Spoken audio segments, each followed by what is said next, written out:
Your blood sugar is sky high. Your doctor says you have diabetes. What's going on? What's the cause? What would be the reason that your blood sugar is so high?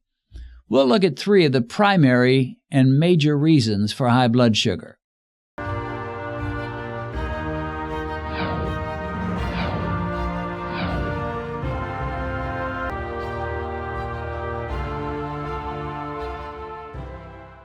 I want to remind you that starting in September, we will have another Beat Diabetes Challenge. This will be our fall semester challenge. It will last for 4 months, and our goal will be to attain a non-diabetic A1C, which would be below 6.5 over the course of that 4 months. The objective, in another sense, for diabetics who participate in the challenge is summed up with this slogan, "Become non-diabetic by Christmas." What a fantastic gift you can give yourself, and not just yourself, but what a wonderful gift for your family and your loved ones as well. To have you healthy and out of danger from diabetic complications, what a blessing that will be for your entire family.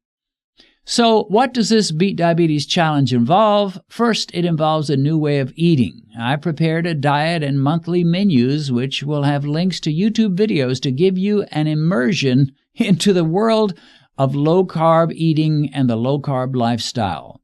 Also, you'll be asked to limit your meals to a 6-hour window of eating with no snacking in between those 2 meals. But you will be allowed bulletproof coffee in place of the meal that you give up. A huge part of beating diabetes involves motivation.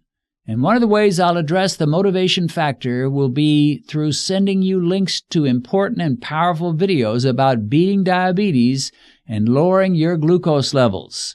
You'll also be asked to test your blood sugar regularly and in specific ways. To get more information about our Become Non-Diabetic by Christmas challenge, click on the link in the description below. To sign up for the challenge, send an email to me. Send it to grace@spiritofgrace.org and write "Count Me In" on the subject line. But time is running out. I'm only taking participants 1 week after September the 1st, and after that, registration closes. Well, we're going to deal with some questions, and we will get to those 3 reasons why men and women have high blood sugar. And, of course, that means diabetes. So this person writes this as a comment. My A1C at the last check was 10.4, very, very high. My dawn phenomenon at the last check was 235. So 235 milligrams per deciliter. When you wake up in the morning, that ain't good at all. He says, I now only do OMAD either at 3 p.m. or 6 p.m. Most people looking at me would say I'm slim or muscular. I used to be a competitive bodybuilder and very athletic. So you can't always tell diabetes. A lot of times we want to say, okay, you're overweight, you probably got diabetes, you're slim, almost for sure you don't have diabetes. It's not quite that simple. It is true that your odds of getting diabetes, if you are significantly overweight, they do go up. And it is also true that if you're slim, the odds of you having diabetes are less. But it's not always true. Anyway, this guy, relatively slim, relatively well-built, has been a bodybuilder, and now he's diabetic. He says, my doctor says I have a lot of visceral fat, fatty liver, and poor functional pancreas. So there is a kind of a term for this, which is thin on the outside, fat on the inside. So TOFI, T-O-F-I, thin on the outside, fat on the inside. Some people are that way. So again, you can't always tell. The doctor says you've got fatty liver. You've got visceral fat. What is visceral fat? Well, visceral fat is layers of fat that develop around your organs on the inside of you, and they may not show that much. You may just have a slight round belly or pot belly, but not a big, huge monster belly. And yet, if you could look on the inside, which it takes about an MRI or some type of special test to do that, that's the only way you would know that. But the other thing is, if your blood sugar is quite high, the odds of you having that are actually pretty good.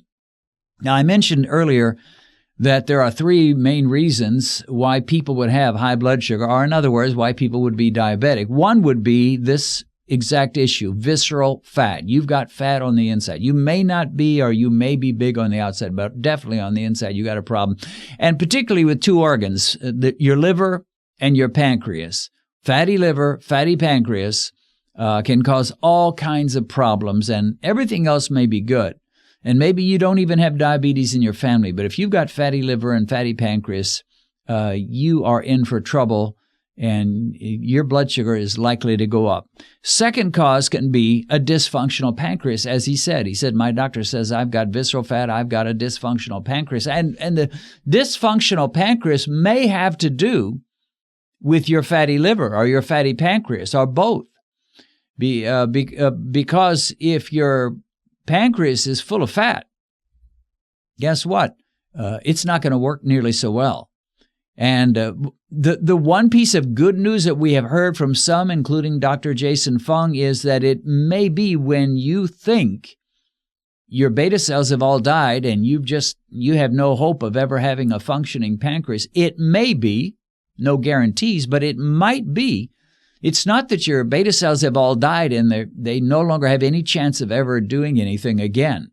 It may be your pancreas is just so full of fat that your pancreas just can't work very well, and your beta cells are not so much dead as they are dysfunctional, which means that if you can lose the fatty pancreas along with the fatty liver, your beta cells may spring to life once again. So that is good news. So visceral fat could be one reason, and often is, probably more often than not, that people can be diabetic.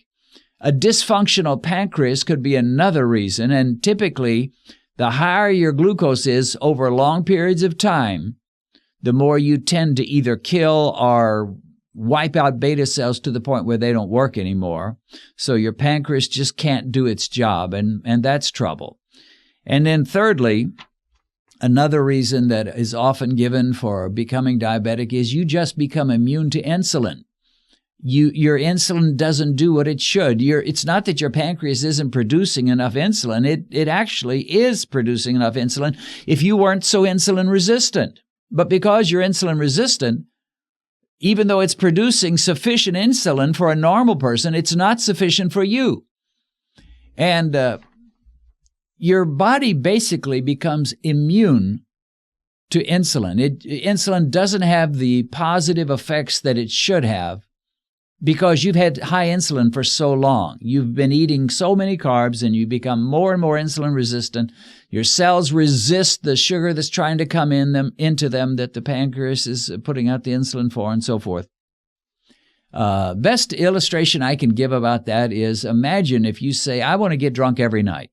I'm going to drink myself to drunkenness every single night. And you start out, you've not drunk much alcohol before.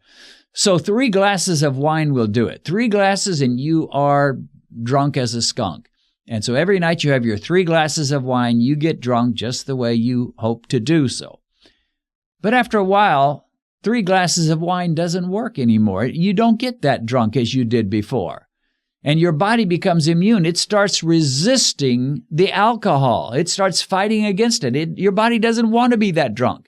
And it starts resisting. And you drink your 3 glasses of wine and you say, what's going on? I used to get roaring drunk with my 3 glasses of wine, but now I don't. Well, you're becoming alcohol resistant, and it's going to take 4 glasses or 5 glasses of wine to get you drunk, whereas before it only took 2 or 3. Alcohol resistance. Well, there is something called insulin resistance, which means what used to work beautifully to take care of all the sugar and all the carbs that was going on inside your body, it doesn't work that way anymore. You are becoming insulin resistant, and it's going to take more insulin.